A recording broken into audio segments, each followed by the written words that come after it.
नमस्कार. श्री अर्चना या यूट्यूब चॅनलमध्ये मी अर्चना आपल्या सर्वांचं मनापासून स्वागत करते. ज्या महिन्यात देव स्वतः पुरुषोत्तम रूप धारण करतात तो सामान्य महिना नसतो, तो असतो अधिक मास. आणि या पवित्र काळात पुरुषोत्तमपुरीचे महत्त्व अधिकच वाढते. चला जाणून घेऊया पुरुषोत्तमपुरी कुठे आहे आणि तिथलं काय महत्त्व आहे, त्याची कथा काय आहे. या दिव्य काळामध्ये अधिक मासात म्हणजे या अशा दिव्य काळामध्ये महाराष्ट्रातील एक पवित्र ठिकाण विशेष प्रकाशात येते, ते म्हणजे पुरुषोत्तमपुरी. हे बीड जिल्ह्यामधलं ठिकाण आहे पुरुषोत्तमपुरी. तिथं पुरुषोत्तम महिन्यामध्ये म्हणजे अधिक महिन्यामध्ये खूप गर्दी असते भाविकांची दर्शनासाठी.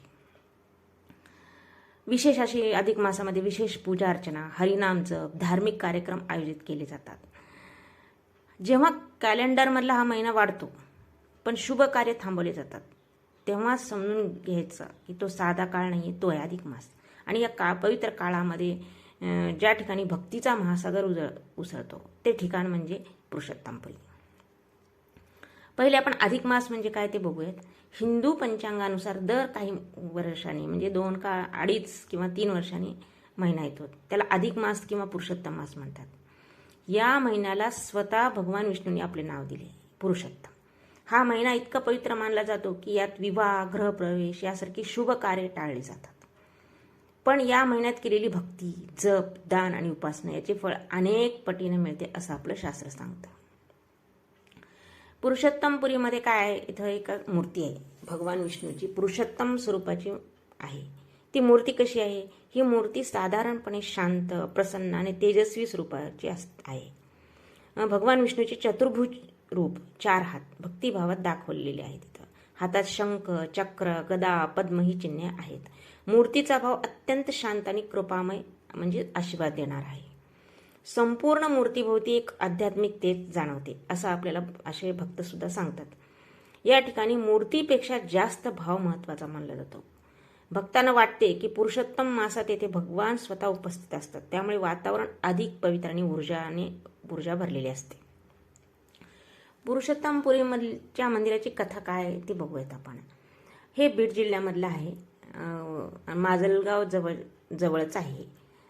याची कथा अत्यंत भक्तिमय मानली जाते. कथा कशी सुरू होते ते बघूयात. असं मानलं जातं की प्राचीन काळी या परिसरात एक महान संत किंवा भक्त राहत होते. त्यांची भगवान विष्णूवर अपार विश्वास होता, भक्ती होती. ते नेहमी पुरुषोत्तम नामाचा जप करत असत. भगवंताने त्या भक्तासाठी प्रगट झाले ते, आणि त्या भक्ताच्या तपश्चर्येने प्रसन्न होऊन भगवान विष्णूंनी पुरुषोत्तम स्वरूपात तेथे प्रगट होण्याचं वरदान दिलं. त्याच ठिकाणी पुढे एक पवित्र मूर्ती स्थापन झाली आणि हे स्थान पुरुषोत्तमपुरी म्हणून प्रसिद्ध आहे. आता अधिक मासाची याचा काय संबंध आहे ते बघूयात आपण. पुरुषोत्तम मास म्हणजे काय? स्वतः भगवान विष्णूंनी अर्पण केलेले असल्यामुळे या ठिकाणाला विशेष असे महत्त्व आहे आणि मिळाले आहे. या काळात केलेली अर्चना, पूजा, जप आणि भजन अत्यंत फलदायी मानलं जाते. स्थानिक लोकांचा असा विश्वास आहे की या इथे मनापासून केलेली प्रार्थना लवकर ऐकली जाते, संकटे दूर होतात, मनाला शांती आणि समाधान मिळते. पुराणानुसार काय आहे की सुरुवातीला अधिक मासाला अशुभ मानलं जात होतं, त्यामुळे तो दुःखी झाला. मग तो भगवान विष्णूकडे गेला. विष्णूंनी त्याला मी तुझा अधिपती आहे, तू माझं नाव धारण करशील असा वर दिला. म्हणून हा महिना पवित्र झाला, अधिक महिना. मग आपल्याला प्रश्न पडतो, ह्या पुरुषोत्तमपुरीची कथा कशी आली? स्थानिक संत आणि वारकरी परंपरा या कीर्तनकारांनी सांगितलेली भक्तिमय कथा आणि अधिक मासाच्या धार्मिक महत्त्वाशी जोडणं यामुळे स्थान पुरुषोत्तमपुरी म्हणून प्रसिद्ध आहे. या महिन्यात भगवान विष्णूची विशेष अशी उपासना केली जाते. दान, धर्म, व्रत, नामस्मरण याचे पुण्य अनेक पटीने मिळते. पुरुषोत्तमपुरी येथे भक्त भावपूर्ण वातावरणात साधना करतात. येथे केलेली पूजा अर्चना अक्षय पुण्य देणारी मानली जाते. अधिक मासात येथे भक्त हरिपाठ करतात, कीर्तन भजन सहभागी होतात, दिवसभर उपवास, भक्ती करतात, गीता पठण, विष्णू सहस्रनामाचे पठण. आणि इथं मूर्तीच्या समोर आपण हळदी कुंकू असं ठेवून 33 प्रकारचे अनारसे, 33 कोणत्याही वस्तू आहेत, अनारसे नाही जमले तर 33 कोणतीही वस्तू घ्यायची आणि ते देवाला इथं दिली जाते. शुभ असं मानलेलं गेलं आहे. भाविकाचे म्हणणे आहे की तेहून केलेली प्रार्थना मनापासून स्वीकारली जाते. अनेक जण आपली इच्छा, समस्या, कृतज्ञता इथे व्यक्त करतात. अधिक मासात येथे येणे म्हणजे भक्तीच्या ऊर्जेचा अनुभव घेणे असं मानलं जाते. स्थानिक लोक मानतात की हा महिना देव आणि भक्त यांना जोडणारा एक सेतू आहे. या काळात केलेली साधना जीवनात सकारात्मक बदल घडवते असं मानलं जातं. अधिक मास हा एक फक्त महिना नाही, तो आहे आत्मशुद्धीचा काळ. आणि पुरुषोत्तम पुरीसारखी पवित्र ठिकाणे या काळात भक्तीचा दिव्य प्रकाश पसरतात. जर मनामध्ये शांतता, समाधान, आध्यात्मिक ऊर्जा हवी असेल, हा काळ आणि हे स्थान दोन्ही अत्यंत खास आहेत. असा हा अधिक मास एक असा पवित्र काळ आहे जिथे संपूर्ण सृष्टी भक्तीच्या रंगात रंगून जाते. या दिव्य काळात पुरुषोत्तमपुरी हे स्थान अधिकच पवित्र भासू लागते. येथे येणारा प्रत्येक भक्त जणू एका वेगळ्याच आध्यात्मिक अनुभूतीत प्रवेश करतो. सकाळी मंदिरात घुमघुमणारा मंत्रोच्चार, घंटाचा नाद, हरिनाम कीर्तनाचा गजर आणि भाविकांच्या डोळ्यात दिसणारी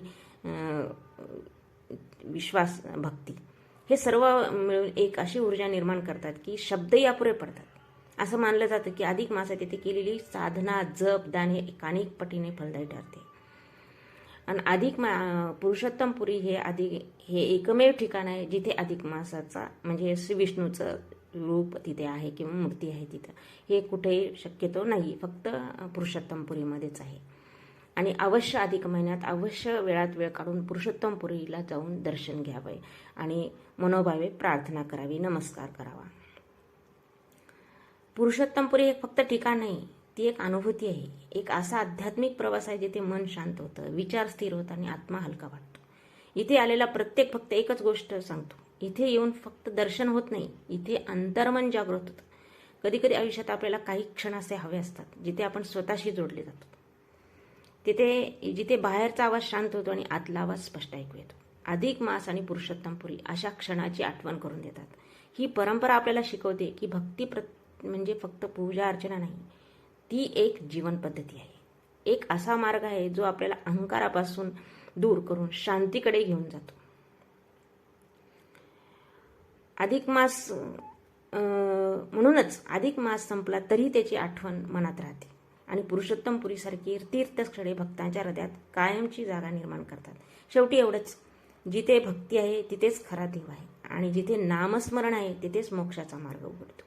असा हा अधिक मास जिथे प्रत्येक क्षण भक्तीने उजळलेला असतो आणि पुरुषोत्तमपुरी जिथे भक्ती, शांतता, नामस्मरण याचा अद्भुत संगम अनुभवला येतो. जर मनात खरा भाव असेल, तेथे आलेला प्रत्येक भक्त म्हणतो, इथे फक्त मंदिर नाही, इथे देवाचा साक्षात्कार होतो. जय पुरुषोत्तमपुरी, जय श्रीहरी.